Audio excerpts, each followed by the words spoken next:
Hey everybody, welcome to BrickVault. My name's Jack. Today I've got a Lego custom build for you.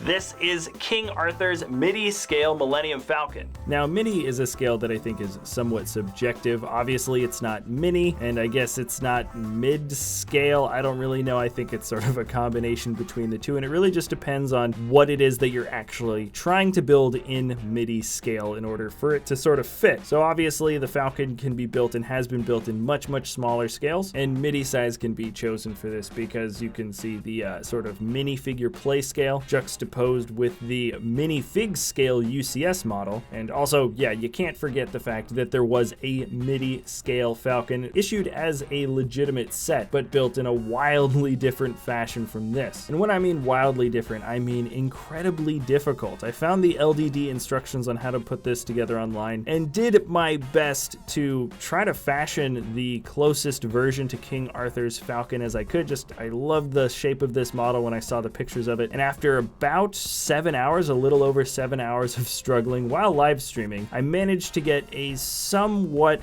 complete version of the Falcon together, though a lot of the color pieces were still a little bit off, and that's because the LDD file was not sort of calibrated properly for Bricklink orders. Regardless, I think this final product here is pretty good. There's still a few parts that I still want to change around, and a few pieces that I think are worth adding from the original MOC that I just didn't have time to add for this semi-final product that you're looking at here. Some of the changes were creative liberties of my own taking, but I would say about 95% of this build that you're looking at right now is pretty much exactly what King Arthur's original design was. Now, the major difference between this build and the Midi scale Falcon that was from the actual Lego set is that the fact that this designer really took into account all the little angles that the Falcon has, especially towards the back. You can see that it sort of rounds off and really clips right against the back thrusters. That's something that the original model never even came close to achieving, and the effect here looks amazing. The actual scale of this ship, the proportions of this ship, I should say,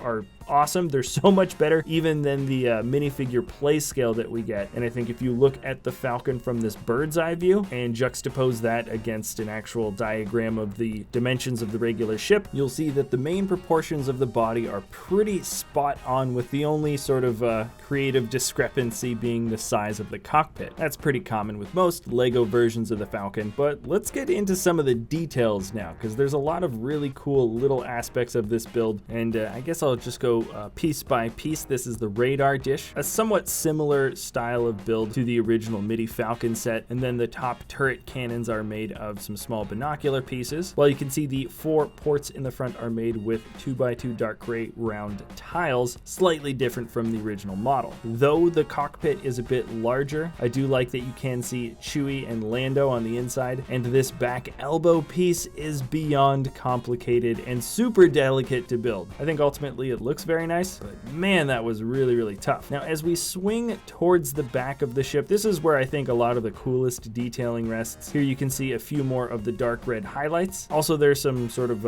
gas cords kind of mingled throughout the inside workings of the build. And the most iconic feature, I think, of the back part are these 6 sort of ventilation ports. Now, the side of the Falcon has detailing that goes kind of all around the edge. It's a really sort of clever way to create the shape that we have on the inside. And the back, I didn't use the same color of grate piece. I found something that's a little bit more sort of turquoise for the back thrusters, but I did follow the idea of King Arthur to have sort of a matted color create the glowing thruster look. Something about that I think is a little bit better than having sort of the trans blue standard look that most Falcons usually have. Now, taking a look at the Falcon from underneath, from the bird's eye view, you can see there's a decent amount of detail here, considerably less though than what was originally included for King Arthur's build. And if I do modify this thing in the future, I will be replacing the 4 round tiles in the front with dark gray and also changing the color of the landing gear. There's a few other details that I think could definitely be added as well. But for the most part, I think the bottom still looks pretty darn excellent considering this is such a small build. Now, when you're looking at the Falcon very low, you'll notice that it's leaning forward ever so slightly. I'm not entirely sure if the original design had this sort of little kink in it. Personally, I don't mind that too much. You can't really notice it it from most angles, but in general, I just love the vibe that this ship is giving off. I believe the final part count for this rests above 800 pieces and maybe below 900, but I can say pretty confidently that this is probably in my top 5 most difficult LEGO builds ever attempted for me personally. There is an LDD file for this. I will leave a link to King Arthur's Flickr for you in the description, and if you do want to attempt a build like this, I would definitely say take your time, work from the inside out, which wasn't something that I was necessarily doing, and also make sure to look at the pictures of the build because the LDD doesn't totally match up with what's in the digital file and what you can actually see